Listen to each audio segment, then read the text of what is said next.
अगर आप न्यूज सुनते हो तो आई एम श्योर आपने ये जरूर सुना होगा कि due to El Nino Bharat नवंबर तक राइस के एक्सपोर्ट को बैन रखेगा। People are seen fighting for bags of rice.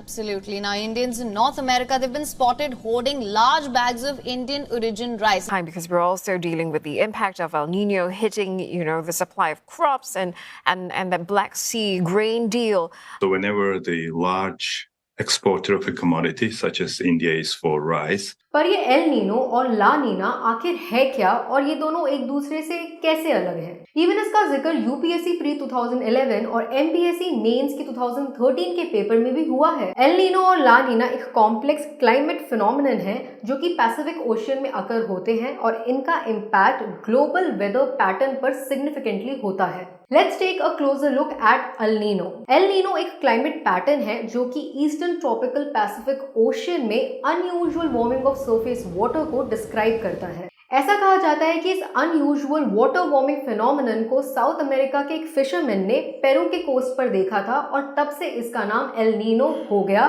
जो कि एक स्पेनिश वर्ड है जिसका इंग्लिश में मीनिंग होता है little boy. El Nino basically एक इरेगुलर साइकिल है जो कि नॉर्थ से साउथ की तरफ फ्लो करती है। इनकी अकरेंस 2 से 7 साल के बीच में इरेगुलरली होती रहती है। ये करंट्स इरेगुलर और इंटेंस क्लाइमेट चेंज को भी इम्पैक्ट करती है, जिसमें नॉर्मली ट्रॉपिक ऑफ कैंसर और ट्रॉपिक ऑफ कैप्रिकॉर्न में स्ट्रॉन्ग विंड बहती है। जब ईस्टर्न ट्रॉपिकल पैसिफिक ओशन में कोस्टल वाटर गर्म होने लगता है तब ओशन के ऊपर का जो एटमॉस्फेरिक प्रेशर है वो डिक्रीज हो जाता है, जिसकी वजह से मरीन इकोसिस्टम पर एक बहुत ही एडवर्स इफेक्ट पड़ता है। नाउ टॉकिंग अबाउट ला नीना। तो ला नीना वेस्टर्न पैसिफिक में ओरिजिनेट करता है और ये ईस्टर्न पैसिफिक की अनयूजुअल कूलिंग को डिस्क्राइब करता है। ये भी एक स्पेनिश वर्ड है जिसका इंग्लिश में मीनिंग होता है लिटिल गर्ल। ये फिनोमिनन 1 से 3 साल के बीच अकर होता है और ऐसा कहा जाता है कि ला नीना की वजह से नॉर्मल वेदर कंडीशन दोबारा से क्रिएट होने लगती है। अगर हम इसे सिंपल भाषा में समझे तो ला नीना एल नीनो का एग्जैक्ट ऑपोजिट होता है।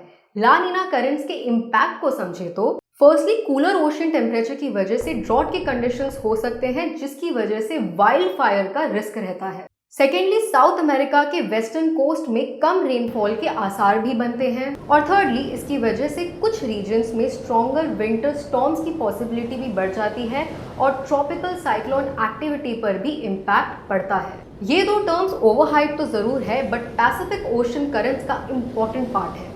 नाउ आई होप कि आप इस टॉपिक को यूपीएससी के पॉइंट ऑफ व्यू से अच्छे से समझ गए होंगे। This content is brought to by Arihant Magbook series. Interesting right?